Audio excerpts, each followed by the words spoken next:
가장 중요한 건 민생이다 이 말씀은 잠깐 덧붙이셨는데 일단 야당의 주장은 이렇습니다. 어쨌든 최상목 권한대행에게 헌법재판소는 즉각 임명하라고 얘기를 했다 이런 입장인 거고 민주당은 이제 9번째 재판관을 즉각 당장 임명해라.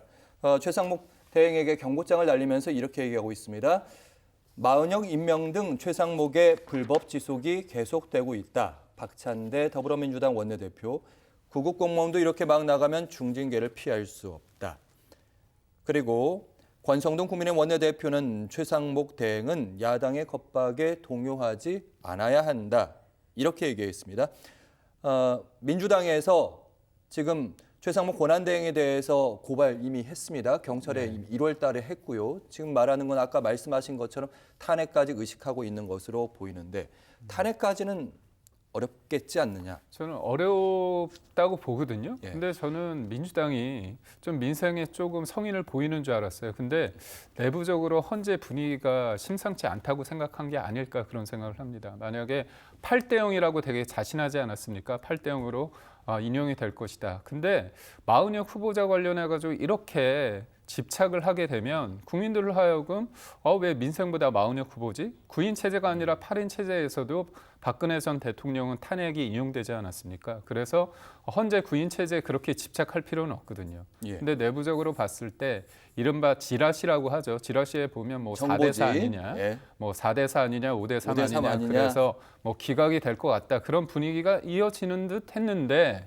그 이후에 민주당이 굉장히 강경하다는 거죠. 왜냐, 중도나 국민들로 하여금 굳이 왜 이렇게까지 할까 그런 생각을 하는데 헌재에서 결정난 거는 어떻게 보면 권한이 침해됐다는 것까지는 인정을 했습니다. 하지만 바로 임명해야 되느냐, 이른바 즉각이냐? 강제 임명이냐, 강제. 아니면 자동 임명이냐까지는 논의가 안 됐습니까? 왜냐하면 마은혁 후보가 곧 바로 소위 말해서 재판관이냐, 거기까지의 어떤 지위를 확인해 달라고 했을 때 헌재가 그 부분에 대해서는 우리가 할 수 없다 얘기를 했습니다. 결국 그거에 대한 임명권은 엄연히 대통령 권한대행에게 있음을 얘기한 겁니다. 다만 그거를 절차를 안 한 부분은 위헌이기 때문에 부담감은 있는 거죠. 예.